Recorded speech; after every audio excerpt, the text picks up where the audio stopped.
امیر اہل سنت کے بڑے بھائی، پہلے اسے سنیے۔ شیخ طریقت امیر اہل سنت بانی دعوت اسلامی حضرت علامہ مولانا محمد الیاس عطار قادری دامت برکاتہ العالیہ کے والدین کے حالات زندگی کے متعلق المدینۃ العلمیہ اسلامک ریسرچ سینٹر دعوت اسلامی سے جاری ہونے والے رسائل بنام فیضان ابو عطار اور فیضان ام عطار کے بعد اب پیش خدمت ہے رسالہ امیر اہل سنت کے بڑے بھائی۔ اب اس رسالے میں امیر اہل سنت کے خاندان، بھائی بہنوں وغیرہ کے حالات زندگی پڑھیں گے۔ امیر اہل سنت کے والد آپ کے بچپن ہی میں فوت ہو گئے تھے۔ وہ کولمبو سری لنکا میں ملازمت کرتے تھے۔ امیر اہل سنت کی 2 یا 3 بہنوں کی شادی بھی کولمبو میں ہوئی۔ امیر اہل سنت سب بھائی بہنوں میں چھوٹے ہیں۔ کولمبو والی بہنوں سے دور ہونے کی وجہ سے ان کے ساتھ زیادہ وقت نہیں گزرا۔ آپ دامت برکاتہم العالیہ نے اپنی زندگی کے مختلف ادوار، بچپن، لڑکپن اور جوانی، کراچی پاکستان میں والدہ مرحومہ، بڑے بھائی اور دوسری 2 بہنوں کے ساتھ گزارے۔ امیر اہل سنت مدری مذاکروں وغیرہ میں وقتاً فوقتاً اپنی زندگی کے ان گوشوں کے بارے میں مختلف واقعات وغیرہ بیان کرتے رہتے ہیں، جنہیں جمع کر کے یہ رسالہ تیار کیا گیا ہے۔ امیر اہل سنت سے محبت و عقیدت رکھنے والوں کے لیے یہ رسالہ بڑا معلوماتی ثابت ہوگا انشاءاللہ الکریم۔ الحمدللہ رب العالمین والصلاة والسلام علی خاتم النبیین، اما بعد فاعوذ باللہ من الشیطان الرجیم، بسم اللہ الرحمن الرحیم۔ امیر اہل سنت کے بڑے بھائی، دعائے خلیفہ امیر اہل سنت۔ یا اللہ کریم، جو کوئی 21 صفحات کا رسالہ امیر اہل سنت کے بڑے بھائی پڑھ یا سن لے، اسے اور اس کے سارے خاندان کو نیک نمازی اور سچا عاشق رسول بنا، اور اس سے ہمیشہ ہمیشہ کے لیے راضی ہو جا۔ آمین بجاہ خاتم النبیین صلی اللہ علیہ وآلہ وسلم۔ درود شریف کی فضیلت۔ فرمان آخر نبی صلی اللہ علیہ وآلہ وسلم، جو شخص مجھ پر 1 مرتبہ درود بھیجتا ہے، اللہ پاک اس پر 10 رحمتیں نازل فرماتا ہے، اور جو مجھ پر 10 مرتبہ درود پاک پڑھے، اللہ پاک اس پر 100 رحمتیں نازل فرماتا ہے، اور جو مجھ پر 100 مرتبہ درود پاک پڑھے، اللہ پاک اس کی دونوں آنکھوں کے درمیان لکھ دیتا ہے کہ یہ نفاق اور جہنم کی آگ سے آزاد ہے، اور اسے بروز قیامت شہداء کے ساتھ رکھے گا۔ پڑھتا رہوں کثرت سے درود ان پہ صدا میں، اور ذکر کا بھی شوق پائے غوث و رضا دے۔ صلو علی الحبیب صلی اللہ علی محمد۔ فرضی مثال، ایک مرتبہ کا ذکر ہے کہ ایک شخص ایک دلدل کوگمائر، یعنی وہ زمین جو پانی سے اتنی نرم اور لیس دار ہو گئی ہو کہ اس میں پاؤں دھس جائے، سے کوشش کے باوجود نکل نہیں پا رہا تھا۔ اتنے میں اس کے پاس سے ایک شخص گزرا جس کے ہاتھ میں پستول تھا۔ وہ دلدل میں پھنسے شخص کو دیکھ کر کہنے لگا، آپ بڑی تکلیف میں ہیں، یوں گھٹ گھٹ کر مرنے سے بہتر ہے کہ میں آپ کو فائر کر دوں۔ یہ کہہ کر اس نے دلدل میں پھنسے شخص پر نشانہ باندھا تو اس نے اپنا پورا زور لگایا، اچھلا کودا اور دلدل سے باہر آ گیا۔ پستول والا اپنا پستول ایک طرف پھینک کر ہنستے ہوئے اس سے کہنے لگا، میں تمہیں مارنا نہیں چاہتا تھا، بلکہ میں نے اس لیے تم پر نشانہ باندھا کہ تم دلدل سے نکلنے کے لیے صحیح کوشش نہیں کر رہے تھے۔ اب جب کہ تمہاری جان پر بن گئی، تم نے پورا زور لگایا اور دلدل سے نکلنے میں کامیاب ہو گئے۔ پیارے پیارے اسلامی بھائیوں، اس فرضی واقعے سے سیکھنے کو ملتا ہے کہ بندہ جب کسی مقصد کو پانا چاہتا ہے تو اس کے لیے کوشش بھی ویسی کرے، دینی کام ہو یا کوئی دنیاوی معاملہ، بغیر محنت اور کوشش کے آپ کو خاطر خواہ یعنی جیسا آپ چاہتے ہیں ویسا نتیجہ نہیں مل سکے گا۔ بعض اسلامی بھائی اس طرح کی دعائیں کرواتے اور حسرت کرتے نظر آتے ہیں کہ میں نیک بننا چاہتا ہوں مگر نیک بن نہیں پا رہا، گناہوں سے بچنا چاہتا ہوں مگر بچ نہیں پا رہا۔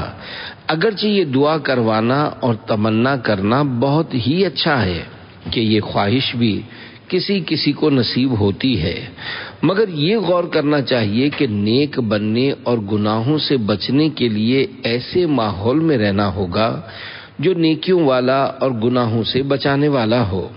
امیر اہل سنت بانی دعوت اسلامی حضرت علامہ مولانا محمد الیاس عطار قادری دامت برکاتہم العالیہ فرماتے ہیں، جو کوئی آگ میں ہاتھ ڈالے اور کہے کہ میرا ہاتھ نہ جلے تو ایسا نہیں ہو سکتا، کوئی گٹر کے گندے پانی میں گرے اور کہے کہ مجھ پر گندگی نہ لگے، ایسا ممکن نہیں۔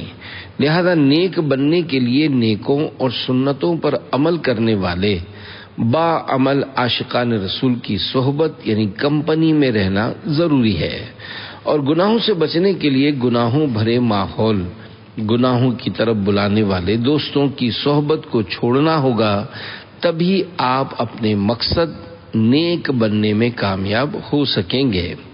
ورنہ یاد رکھیے، جو کی فصل بو کر اس سے گندم حاصل کرنے کی تمنا رکھنا فضول ہے۔ اللہ پاک ہمیں حقیقی معنوں میں نیک اور سنتوں کا پیکر بنائے، آمین بجاہ خاتم النبیین صلی اللہ علیہ وآلہ وسلم۔ مل نہیں سکتی نکموں کو زمانے میں مراد، کامیابی کی جو خواہش ہو تو محنت چاہیے، صلو علی الحبیب صلی اللہ علی محمد۔ خاندان امیر اہل سنت۔ ابھی جو دلدل میں پھنسنے والے شخص کا واقعہ بیان ہوا، یہ واقعہ امیر اہل سنت کو آپ کے بڑے بھائی عبد الغنی صاحب نے سنایا تھا، جو الفاظ کی کچھ تبدیلی کے ساتھ پیش کیا گیا ہے۔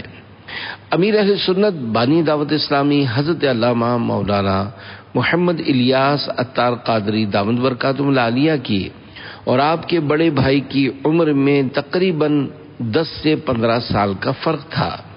امیر اہل سنت 3 بھائی ہیں۔ آپ کے سب سے بڑے بھائی کا نام عبد الغنی ہے۔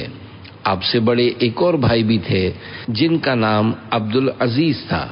وہ آپ کی ولادت سے پہلے بچپن میں تقریباً 6 ماہ کی عمر میں فوت ہو گئے تھے۔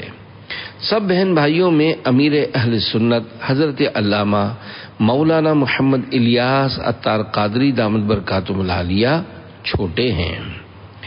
گھر کے کفیل۔ والد محترم کے انتقال کے بعد بڑے بھائی گھر کے اکیلے کفیل تھے۔ والد محترمہ بھی گھر میں کچھ محنت مزدوری جیسا کہ مونگ پھلی، چنے چھیلنے اور پرانی املی سے گٹھلیاں نکالنے کا کام وغیرہ کرتی تھیں۔ البتہ عبد الغنی صاحب کھارادر میں واقع کتیانہ میمن ایسوسیشن میں کمپاؤنڈری کرتے تھے اور وہاں سے حاصل ہونے والی آمدنی جو 75 روپے ماہانہ تنخواہ تھی، اس سے گھر کا خرچ چلاتے تھے۔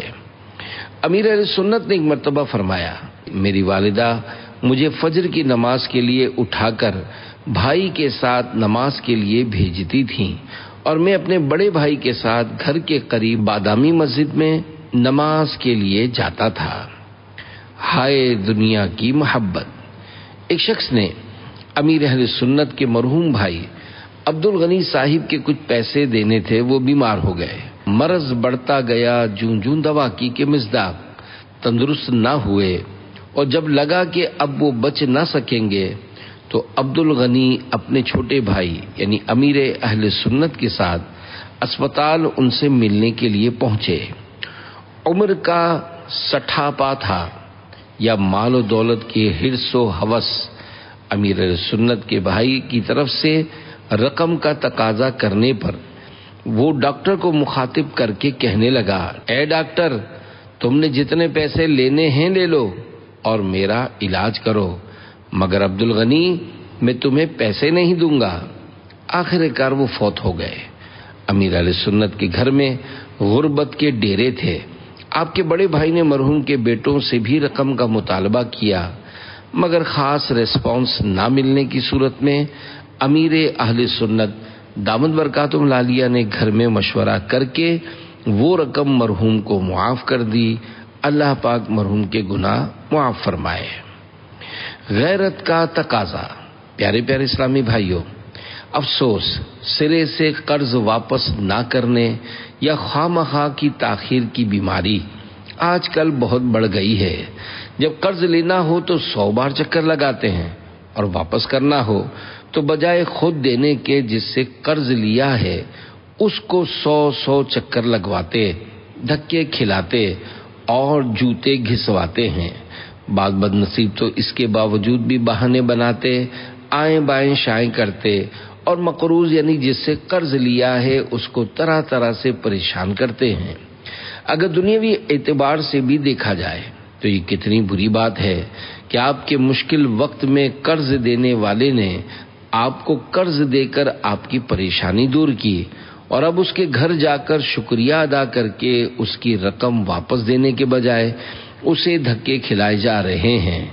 اللہ پاک ایسوں کو سمجھنے والی عقل عطا فرمائے اور سچی توبہ کی توفیق دے۔ قرضہ واپس نہ دینا یا اس میں تاخیر کرنا۔ علماء کرام نے بغیر کسی شرعی مجبوری کے قرض ادا کرنے میں دیر کرنے کو ظلم فرمایا ہے۔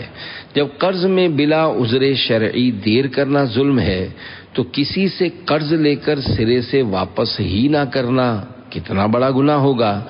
آج کل قرض کے نام پر لوگوں کے لاکھوں بلکہ کروڑوں روپے ہڑپ کر لیے جاتے ہیں۔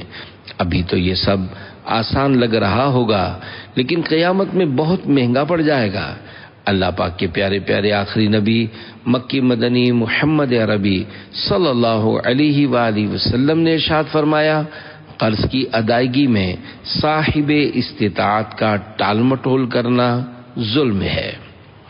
استطاعت والے کا قرض کی ادائیگی میں ٹال مٹول کرنا اس کی آبرو یعنی عزت کو حلال کر دیتا ہے، یعنی اسے برا کہنا اور اس پہ طعن و تشنیع کرنا جائز ہو جاتا ہے۔ حضور صلی اللہ علیہ وآلہ وسلم نے ارشاد فرمایا، شہید یعنی وہ شخص جس نے اللہ پاک کی راہ میں جان دی ہے اس کا ہر گناہ معاف ہو جائے گا سوائے قرض کے۔ فاسق و فاجر، جھوٹا، ظالم شخص۔ امام اہل سنت اعلی حضرت امام احمد رضا خان رحمۃ اللہ علیہ سے قرض کی ادائیگی میں سستی اور جھوٹے بہانے کرنے والے شخص زید کے بارے میں پوچھا گیا تو آپ رحمۃ اللہ علیہ نے جو ارشاد فرمایا اسے کچھ آسان کر کے پیش کیا جاتا ہے۔ آپ رحمۃ اللہ علیہ فرماتے ہیں، زید فاسق و فاجر، مرتکب کبائر یعنی بڑے بڑے گناہ کرنے والا، ظالم، جھوٹا اور عذاب کا حقدار ہے۔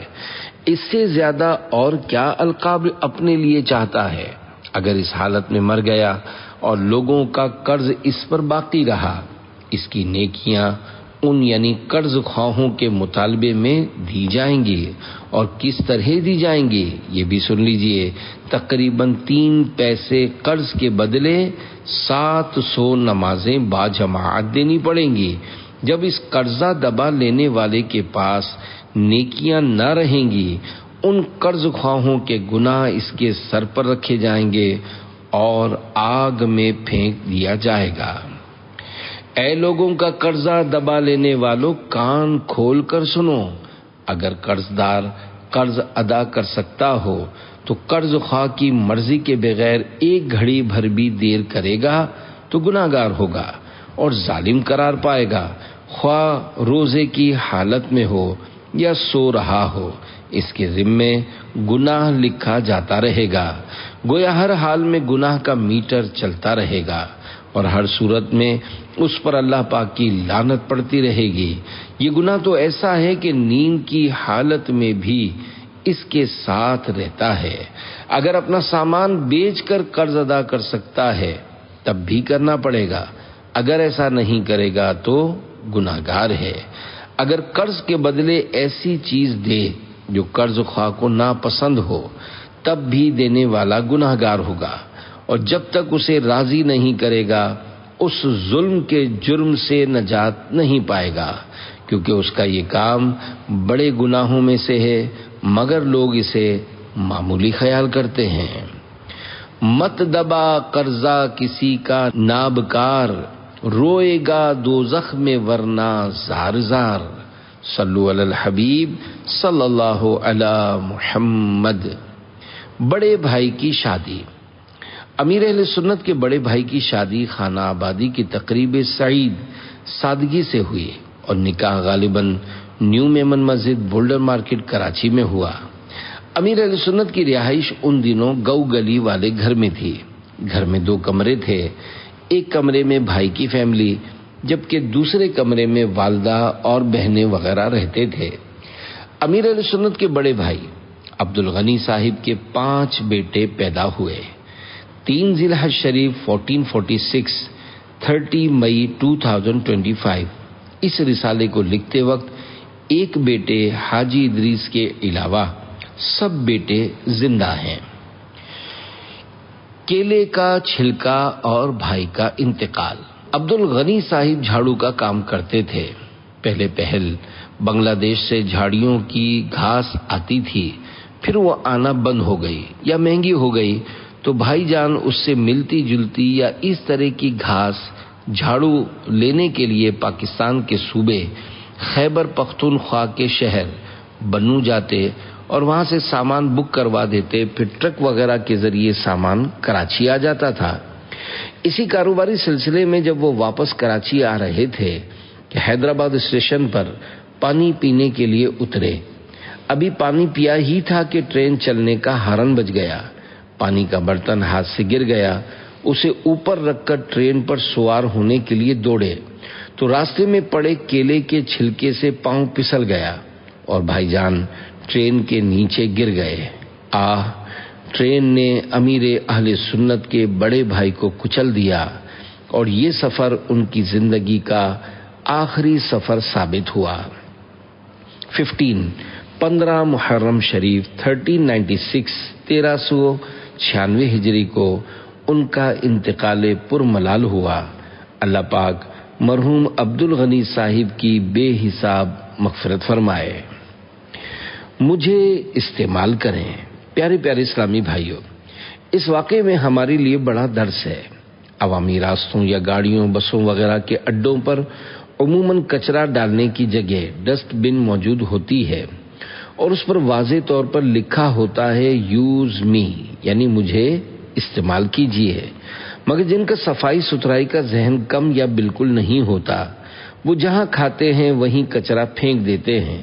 گھروں اور کاروباری مقامات سے نکلنے والا کچرا جب صحیح طریقے سے ٹھکانے نہیں لگایا جاتا تو یہ زمین کی آلودگی کا سبب بھی بنتا اور بسا اوقات بے احتیاطی سے پھینکا ہوا کچرا کسی کے زخمی ہونے یا جانی و مالی نقصان کا سبب بھی بن سکتا ہے، جیسا کہ امیر اہل سنت کے بھائی کے انتقال والے واقعے سے معلوم ہوا۔ اے عاشقان رسول، اگر آپ راستے میں آنے جانے والوں کو تکلیف پہنچانے والی کبھی کوئی چیز دیکھیں تو تھوڑا سا رک کر اچھی نیت کے ساتھ اسے ہٹا کر صدقے کا ثواب کمائیں۔ مسلم شریف کی حدیث پاک میں ہے، راستے سے تکلیف پہنچانے والی چیز ہٹا دینا صدقہ ہے۔ اسلام ہمیں صفائی ستھرائی کی ترغیب دیتا ہے، گھر میں ہوں یا باہر، آفس میں ہوں یا دکان پر، بازار میں ہوں یا مارکیٹ میں، ہر جگہ صفائی کا خیال رکھیں۔ راستے سے تکلیف دہ چیز کو ہٹانا۔ اللہ پاک نے حضرت موسیٰ کلیم اللہ علیہ السلام سے ارشاد فرمایا، اے موسیٰ، اگر تم پسند کرو کہ میں آسمان میں اور دنیا کے راستوں پر فرشتوں کے سامنے تم پر فخر کروں تو مسلمانوں کے راستے سے تکلیف دہ چیز یعنی پتھر کانٹا وغیرہ ہٹا دیا کرو۔ جنت کے 3 حروف کی نسبت سے راستے سے تکلیف دہ چیز ہٹانے کے بارے میں 3 فرامین مصطفیٰ صلی اللہ علیہ وآلہ وسلم۔ نمبر 1، جس نے مسلمانوں کے راستے سے تکلیف دہ چیز ہٹا دی اس کے لیے ایک نیکی لکھی جائے گی، اور جس کے لیے اللہ پاک کے ہاں ایک نیکی لکھ دی گئی تو تو وہ اس نیکی کے سبب اسے جنت میں داخل فرما دے گا۔ 2، ایک شخص نے کبھی کوئی نیک عمل نہیں کیا تھا سوائے یہ کہ اس نے راستے سے کانٹے دار شاخ کو ہٹا دیا، تو اللہ پاک نے اس کا یہ عمل قبول فرما کر اسے جنت میں داخل فرما دیا۔ نمبر 3، صحابی رسول حضرت ابو برزہ رضی اللہ عنہ نے بارگاہ رسالت میں عرض کی، اے اللہ کے نبی صلی اللہ علیہ وآلہ وسلم، مجھے ایسی چیز سکھائیے جس سے میں فائدہ حاصل کروں۔ آپ صلی اللہ علیہ وآلہ وسلم نے فرمایا کہ تکلیف دہ چیز کو مسلمانوں کے راستے سے ہٹاتے رہو۔ حضرت علامہ مفتی عبد المصطفیٰ اعظمی رحمۃ اللہ علیہ اس حدیث پاک کی شرح میں لکھتے ہیں، ہر وہ تکلیف دہ چیز مثلاً کانٹا، شیشہ، ٹھوکر کی چیزیں جس سے چلنے والوں کو ایذا یعنی تکلیف پہنچنے کا اندیشہ ہو، اس کو راستوں سے ہٹا دینا بہت معمولی کام ہے، لیکن یہ عمل اللہ تعالی کو اس قدر پسند ہے کہ وہ اس کی جزا میں اپنے فضل و کرم سے جنت عطا فرما دیتا ہے۔ آج کل کے مسلمان اس عمل صالح یعنی نیک کام کی عظمت اور اس کے اجر و ثواب سے بالکل ہی غافل ہیں، بلکہ الٹا راستوں میں تکلیف کی چیزیں ڈال دیا کرتے ہیں۔ مثلاً عام طور پر لوگ کیلا کھا کر اس کا چھلکا ریلوے اسٹیشن کے پلیٹ فارم پر پھینک دیا کرتے ہیں، گاڑی آنے پر مسافر بدحواس ہو کر ٹرین میں چڑھنے کے لیے دوڑتے اور کیلے کے چھلکوں پر پاؤں پڑ جانے سے پھسل کر گر جاتے ہیں اور بعض شدید زخمی ہو جاتے ہیں۔ اسی طرح ہڈیاں اور شیشے کے ٹکڑے عام طور پر لوگ راستوں میں ڈال دیا کرتے ہیں۔ ان حرکتوں سے مسلمانوں کو بچنا چاہیے، بلکہ راستوں میں کوئی تکلیف دہ چیز اگر نظر پڑ جائے تو اس کو راستوں سے ہٹا دینا چاہیے۔ انشاءاللہ اگر یہ عمل مقبول ہو گیا تو جنت ملے گی۔ واللہ تعالی اعلم۔ سونے کی پنڈلیوں والا۔ عظیم تابعی بزرگ حضرت امام محمد بن سیرین رحمت اللہ علیہ نے فرمایا، میں نے سونے کی پنڈلیوں والے ایک شخص کو خواب میں دیکھ کر پوچھا، اللہ پاک نے تیرے ساتھ کیا معاملہ فرمایا؟ کہا، اللہ پاک نے میری مغفرت فرما کر مجھے جنت میں داخل کر دیا اور میری پنڈلیاں سونے میں تبدیل فرما دی، ان کے ذریعے میں جنت میں جہاں چاہتا ہوں سیر کرتا ہوں۔ میں نے پوچھا، اس قدر انعام و اکرام کس عمل کے سبب عطا ہوا؟ کہا، میں راستے سے تکلیف دہ چیز ہٹا دیا کرتا تھا۔ صلو علی الحبیب صلی اللہ علی محمد۔ افسوسناک خبر۔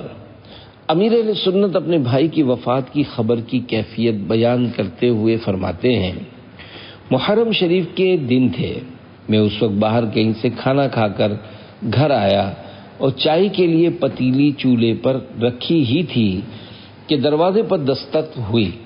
باہر گیا تو دیکھا کہ سول ڈریس یعنی سادہ لباس پہنے پولیس والے نے اپنے پاس موجود پیپر سے بھائی جان کے انتقال کی یہ خبر وحشت اثر پڑھ کر سنائی کہ آپ کے بھائی عبدالغنی بن عبد الرحمن کا حیدرآباد میں ٹرین حادثے میں انتقال ہو گیا ہے۔ میں نے جیسے تیسے اپنے آپ کو سنبھالا اور اپنے حواس پر کنٹرول رکھتے ہوئے بہنوں کو خبر دی۔ اس وقت والدہ مرحومہ گھر میں نہ تھیں۔ جب وہ گھر آئیں اور انہیں جوان بیٹے کے انتقال کی خبر ملی تو گھر میں غم کی فضا پھیل گئی۔ فوتگی کی اطلاع دینے کا طریقہ۔ پیارے پیارے اسلامی بھائیوں، امیر اہل سنت کی زندگی کا یہ پہلا موقع تھا جس میں آپ کے سامنے گھر میں انتقال ہوا اور آپ نے بڑی حکمت عملی سے سب کو مطلع کیا۔ گھر کے کسی قریبی عزیز کا جب انتقال ہو جائے تو گھر میں موجود بزرگ افراد اور دیگر رشتہ داروں کو اطلاع کرنے میں بڑی حکمت عملی سے کام لینا چاہیے، ورنہ کبھی کبھی ایسا بھی ہوا ہے کہ جوان بچے یا بچی کے انتقال کی خبر سن کر بوڑھے یا مریض والدین کو ہارٹ اٹیک ہو گیا، وہ بھی صدمے کی تاب نہ لا کر دنیا سے چلے گئے، بے ہوش ہو گئے یا کسی مرض میں مبتلا ہو گئے۔ لہذا گھر میں کسی اہم فرد کی فوتگی کی اطلاع دینا ایک نہایت حساس کام ہے۔ خاص طور پر جب گھر میں بوڑھے افراد اور بچے ہوں۔ اگر کبھی اس طرح کی نوبت پیش آئے تو سب سے پہلے اپنے حواس پر کنٹرول کیجیے اور ایسے الفاظ کا انتخاب کیجیے کہ جس سے جھوٹ بھی نہ ہو، اور جن افراد کو خبر دینی ہے ان کو کم سے کم تکلیف یا صدمہ پہنچے۔ نرمی سے دعائیہ الفاظ کے ساتھ اس انداز سے اطلاع دیجیے کہ یہ خبر سامنے والے کے لیے پریشان کر دینے والی یعنی شاکنگ نیوز یا جھٹکے کا سبب نہ بنے۔ بالخصوص بوڑھے افراد کو حادثے یا موت کی کیفیات وغیرہ کی تفصیلات بتانے کے بجائے مختصر اور آسان الفاظ میں یوں کہہ دیجئے، اللہ پاک کے حکم سے فلاں کا انتقال ہو گیا، اللہ پاک ان کی بے حساب مغفرت فرمائے اور ہمیں صبر عطا فرمائے۔ گھر میں موجود بچوں کو ان کی نفسیات کے مطابق فوتگی کے بارے میں بتانے کے لیے بھی اچھا انداز اختیار کیجیے۔ مثلاً آپ کے چاچو، نانا، ماموں وغیرہ فوت ہو گئے ہیں، اللہ پاک سے دعا کریں کہ اللہ پاک انہیں بے حساب بخش دے۔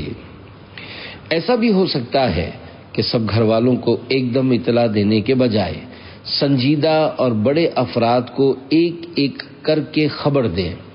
گھر میں فوتگی کی اطلاع خاص طور پر بزرگ افراد کو ایسے وقت میں دیں جب وہ پرسکون ماحول میں ہوں۔ نیند یا کھانے کے وقت فوت ہونے کی خبر دینے سے ہو سکتا ہے کہ وہ کھانا پینا چھوڑ دیں اور غم میں خود بیمار ہو جائیں یا نہ سوئیں اور رو رو کر صدمے کا اثر دل پر لے لیں اور پھر جسمانی اعضاء پر کوئی سخت ری ایکشن نہ آ جائے۔ اگر اطلاع دینے کے بعد آپ کو لگے کہ بزرگ افراد یا بچے مرحوم کے غم میں زیادہ صدمے میں ہیں تو ان کے ساتھ زیادہ وقت گزاریں اور انہیں تسلی دیں اور صبر کے فضائل سنائیں۔ میت لینے کے لیے حیدرآباد کا سفر۔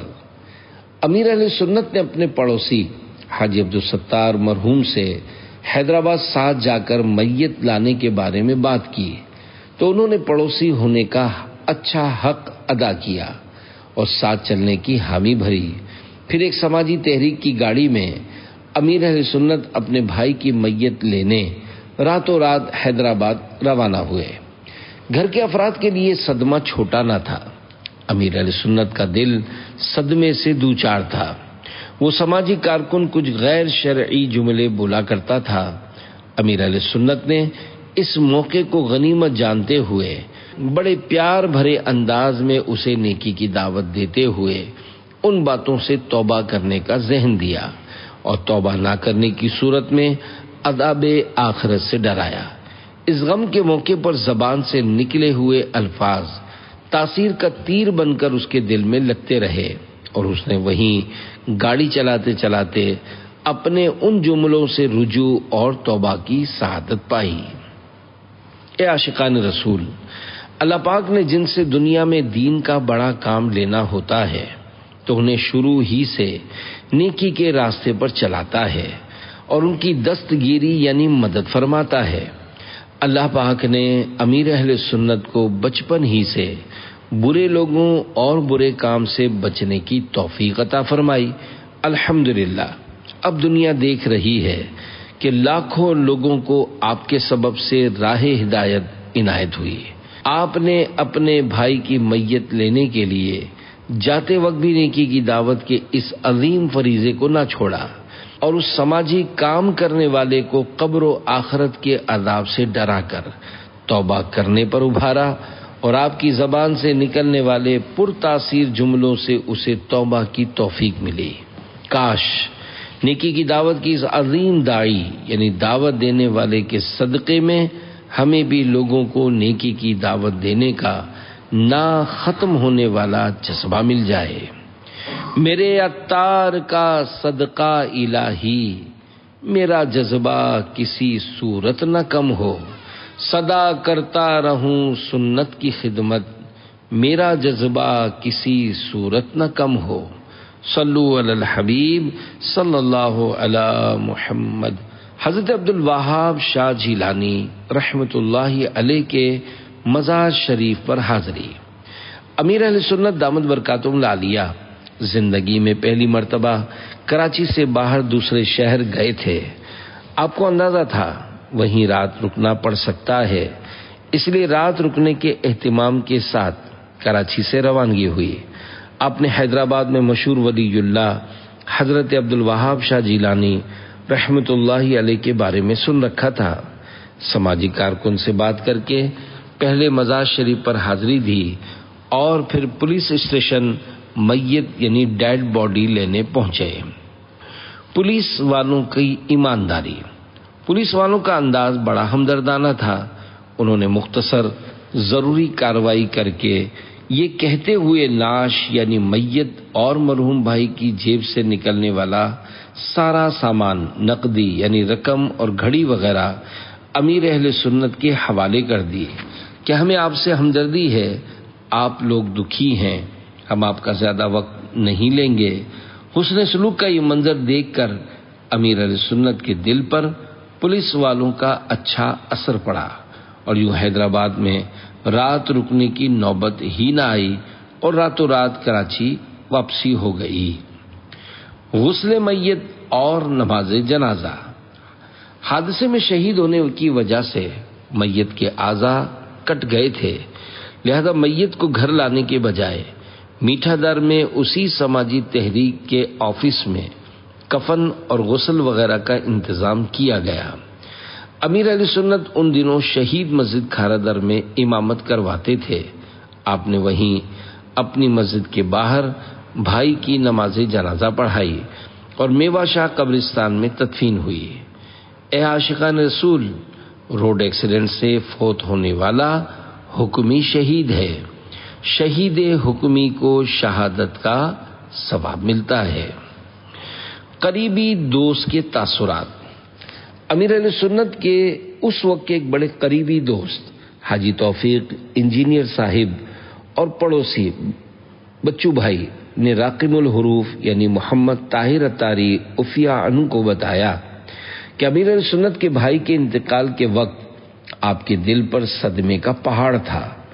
اس وقت کی کیفیت کو لفظوں میں بیان کرنا مشکل ہے، مگر آپ کے صبر و استقلال کو سلام ہے کہ آپ نے ایسے مشکل حالات میں اپنے آپ پر کنٹرول رکھا اور صبر و استقامت کے ساتھ اپنی دینی مصروفیات اور گھر کے معاشی حالات کو ٹیک اوور کر لیا یعنی سنبھال لیا اور اچھے انداز سے گھر کے معاملات کو لے کر چلتے رہے۔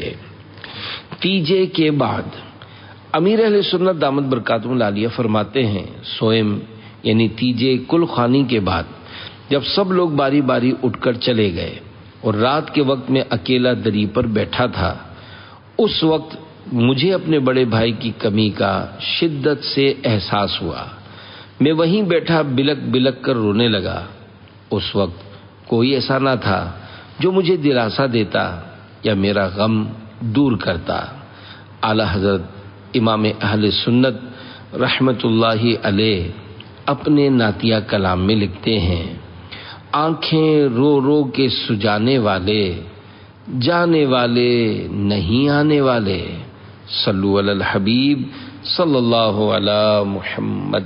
بھائی کی وراثت کی تقسیم، امیر علیہ سنت بے حد محتاط فی الدین یعنی دینی معاملات میں بہت زیادہ احتیاط کرنے والے ہیں۔ بچپن میں والد مرحوم کے انتقال کے بعد گھر کی وراثت تقسیم نہیں ہوئی تھی، اسی سے مل جل کر گھر چلتا رہا۔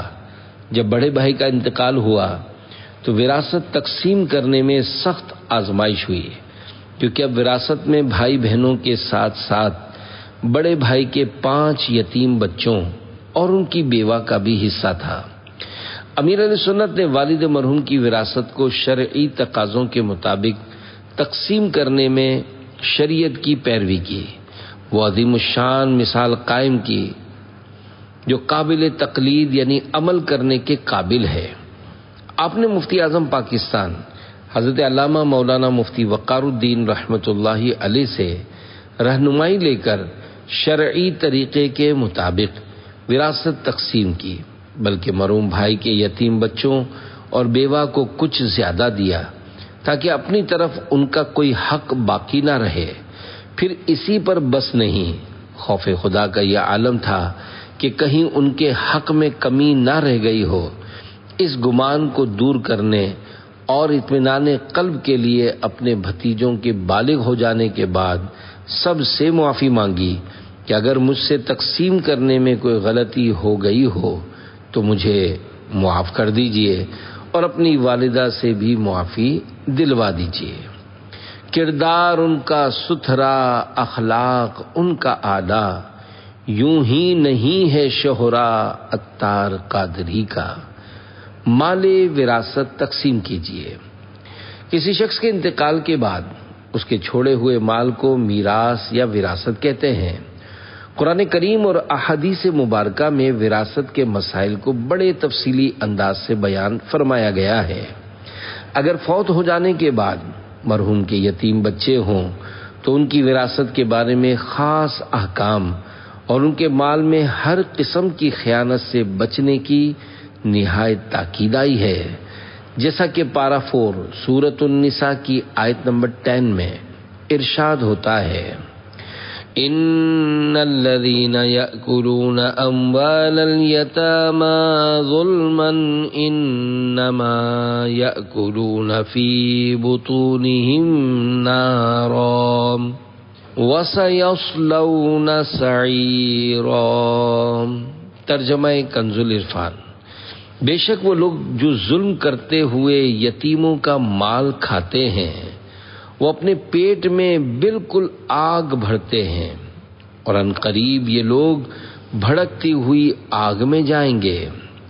حدیث پاک میں ہے، رسول اکرم صلی اللہ علیہ وآلہ وسلم نے ارشاد فرمایا، میں نے معراج کی رات ایسی قوم دیکھی جن کے ہونٹ اونٹوں کے ہونٹوں کی طرح تھے اور ان پر ایسے لوگ مقرر تھے جو ان کے ہونٹوں کو پکڑتے پھر ان کے منہوں میں آگ کے پتھر ڈالتے جو ان کے پیچھے سے نکل جاتے۔ میں نے پوچھا، اے جبرائیل علیہ السلام، یہ کون لوگ ہیں؟ عرض کی، یہ وہ لوگ ہیں جو یتیموں کا مال ظلم سے کھاتے تھے۔ پیارے پیارے اسلامی بھائیوں، اگر آپ گھر کے بڑے ہیں اور گھر میں کسی فرد کا انتقال ہو جائے تو سب سے پہلے دارالفتہ اہل سنت سے رابطہ کر کے یا باقاعدہ مفتی صاحب سے وقت لے کر ملاقات کر کے وراثت کو شرعی طریقے سے تقسیم کرنے کے متعلق رہنمائی دیجیے۔ دارالفتہ اہل سنت دعوت اسلامی کا رابطہ نمبر 0311786410۔ رابطے کے اوقات کار صبح 10 تا شام 4 علاوہ اتوار، وقفہ برائے نماز و طعام دوپہر 1 تا 2۔ پیارے پیارے اسلامی بھائیوں، وراثت کے معاملے میں بہت زیادہ احتیاط کی ضرورت ہے، ورنہ آگے چل کر جب بچے بڑے ہوتے ہیں تو بارہا جائیداد وغیرہ کے جھگڑوں میں قتل و غارت گری تک بھی نوبت پہنچ جاتی ہے۔ وراثت کے بارے میں تفصیلی معلومات کے لیے مکتبۃ المدینہ کا رسالہ مال وراثت میں خیانت نہ کیجیے پڑھیے، انشاءاللہ الکریم بہت اہم دینی مسائل کے بارے میں سیکھنے کو ملے گا۔ دعوت اسلامی کی ویب سائٹ www.dawatislami.net سے یہ رسالہ مفت ڈاؤن لوڈ بھی کیا جا سکتا ہے۔ ہو سکے تو فوتگی، تیجے یا 40ویں وغیرہ کے موقع پر یہ رسالہ پڑھ کر سنا دیا جائے تو آنے والوں کو معلومات کا خزانہ ہاتھ آئے گا۔ اللہ کریم ہمیں مالی وراثت کی بے احتیاطیوں سے بچنے کی توفیق عطا فرمائے، آمین بجاہ خاتم النبیین صلی اللہ علیہ وآلہ وسلم۔ صلو علی الحبیب صلی اللہ علی محمد۔ بڑے بھائی کی قبر پر محفل۔ امیر علیہ سنت دامت برکاتہم العالیہ فرماتے ہیں، مرحوم بھائی کے انتقال کے بعد مجھے بڑی کمی محسوس ہوئی تو ایک طرف والد صاحب کے نہ ہونے کا صدمہ، میرے اندر سوز و گداز اور رقت قلبی یعنی دلی نرمی اور رونے وغیرہ کی کیفیت تھی۔ میں اکثر اپنے بھائی کی قبر پر جاتا اور اپنے دوستوں وغیرہ کو بھی ساتھ لے جاتا تھا۔ اس وقت دعوت اسلامی نہیں بنی تھی، ہم قبرستان میں جا کر نعت وغیرہ کی محفلیں جماتے اور پھر میں ہفتے ہفتے کو وہاں پر بیان کرتا تھا۔ بارہا اپنی موت اور قبر کو یاد کر کے ہم پھوٹ پھوٹ کر روتے۔ الحمدللہ میری صحبت یعنی کمپنی اچھی تھی، ہمارے ساتھ نمازی اور ایک دو داڑھی والے افراد ہوتے تھے، اور جو بھی ہمارے ساتھ شامل ہوتا وہ سنت رسول یعنی داڑھی شریف سجا لیتا۔ اللہ پاک امیر اہل سنت کے والدین، بھائی بہنوں اور خاندان کے دیگر مرحومین کی بے حساب مغفرت فرمائے، آمین بجاہ خاتم النبیین صلی اللہ علیہ وآلہ وسلم۔ ایصال ثواب کی برکت۔ امیر اہل سنت تحدیث نعمت یعنی اپنے اوپر ہونے والی اللہ پاک کی نعمت کے اظہار کے طور پر فرماتے ہیں، بڑے بھائی کے انتقال کے بعد جب ماہ رمضان شریف کی تشریف آوری ہوئی اور پہلی پیر شریف آئی تو دوپہر کے وقت میری بڑی بہن نے مجھ سے چند غیر متوقع سوالات کیے۔ پہلا سوال یہ تھا کہ کیا آپ کل قبرستان گئے تھے؟ میں نے جواب دیا جی۔ پھر پوچھا کیا آپ مرحوم بھائی جان کی قبر پر ہفتے میں کبھی 2 تو کبھی 3 بار بھی حاضری دیتے ہیں؟ میں ذرا چونکا اور کہا جی۔ میرے چونکنے کی وجہ یہ تھی کہ میری بہن کو تو صرف اتوار کی شام میرے قبرستان جانے کا علم تھا، اور ماہ رمضان مبارک میں اتوار کو نماز مغرب کے بعد میری گھر پر موجودگی کی وجہ سے شاید وہ یہ سمجھی ہوں گی کہ میں قبرستان نہیں گیا۔ میری حیرانگی کو ختم کرتے ہوئے میری بہن فرمانے لگیں، آپ مجھ سے چاہے کتنا ہی چھپائیں مگر مرحوم بھائی جان نے مجھے خواب میں سب کچھ بتا دیا ہے کہ آپ کب کب قبرستان جاتے ہیں، اور یہ بھی بتایا ہے کہ آپ وہاں دوستوں کے ساتھ مل کر نعت خوانی بھی کرتے ہیں۔ بھائی جان نے مجھے خواب میں اپنی قبر کے حالات بتاتے ہوئے کہا ہے کہ جب مجھے قبر میں رکھا گیا تو ایک چھوٹا سا جانور میری طرف لپکا، میں نے پاؤں کو زور سے جھٹکا دے کر اسے ہٹا دیا۔ اس جانور کا ہٹنا تھا کہ خوفناک عذاب میری طرف بڑھنے لگا، قریب تھا کہ وہ عذاب مجھ پر مسلط ہو جاتا۔ اتنے میں بھائی الیاس کا کیا ہوا ایصال ثواب آ پہنچا اور میرے اور عذاب کے درمیان رکاوٹ بن گیا۔ جب عذاب دوسری جانب سے بڑھا تو وہاں بھی الیاس بھائی کا ایصال ثواب آڑ بن گیا۔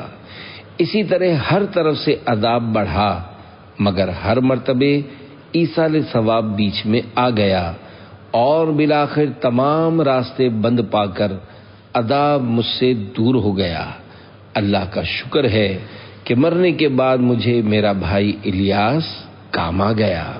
اتاری ہوں اتاری رہوں اتاری مروں میں، محشر میں بھی نسبت سے میرا کام بنا ہو۔ صلو علی الحبیب صلی اللہ علی محمد۔ بڑے بھائی نے ایک واقعہ سنایا۔ امیر اہل سنت دامت برکاتہ العالیہ فرماتے ہیں کہ بڑے بھائی ایک واقعہ سنایا کرتے تھے کہ ایک لیڈر بڑی حساس طبیعت کا مالک تھا۔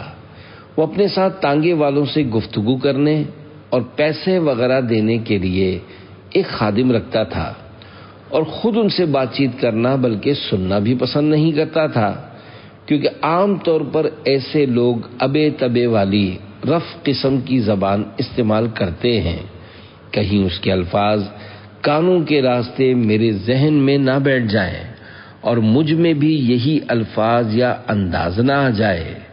ایک عربی شاعر نے کہا ہے، ادول بلیدی الل جلیدی سریعتن کل جمری یودعو فی الرماد فیخمد۔ ترجمہ، کند ذہن کی غلط عادتیں ایک ذہین و فتین کی ذہانت پر بہت جلدی اثر انداز ہوتی ہیں، بالکل ایسے ہی جیسے اگر انگارے کو راکھ میں رکھ دیا جائے تو وہ ٹھنڈا ہو جاتا ہے۔ پیارے پیارے اسلامی بھائیوں، جو جیسا سنتا ہے وہ بار بار ویسا ہی بولتا ہے۔ اگر ہم اچھا سنیں گے تو انشاءاللہ الکریم اچھا بولیں گے۔ یقیناً ہر رکشے اور بس کا ڈرائیور بد تہذیبی والی زبان استعمال نہیں کرتا، مگر ایسا بھی ہوتا ہے، بلکہ بعض اوقات گفتگو میں گالی گلوچ وغیرہ کی آمیزش بھی ہوتی ہے۔ یقیناً ایسے ماحول سے خود کو اور اپنے بال بچوں کو بچانا چاہیے تاکہ ہمارے بچوں کے اندر ایسی بری عادت نہ آئے۔ اگر کبھی ایسے لوگوں سے واسطہ پڑ جائے یا کبھی ایسی جگہ سے گزرنا سفر کرنا پڑے تو یہ گفتگو وغیرہ سننے کی بجائے اپنے دل اور خیال کو اچھی طرف لے جائیں، یاد مدینہ میں کھو جائیں یا نعت مصطفیٰ صلی اللہ علیہ وآلہ وسلم سننے لگ جائیں۔ آئے نہ مجھے وسوسے اور گندے خیالات، دے ذہن کا اور دل کا خدا قفل مدینہ۔ امیر اہل سنت دامت برکاتہم العالیہ کے بڑے بھائی کے سنائے ہوئے ایک اصلاحی واقعے سے شروع ہونے والا یہ رسالہ بڑے بھائی ہی کے سنائے ہوئے ایک اور اصلاحی واقعے پر ختم ہوتا ہے۔ اللہ پاک غلطی کوتاہی معاف فرمائے اور میرے ماں باپ اور اہل و عیال کی بے حساب مغفرت فرمائے، آمین بجاہ خاتم النبیین صلی اللہ علیہ وآلہ وسلم۔ صلو علی الحبیب صلی اللہ علی محمد۔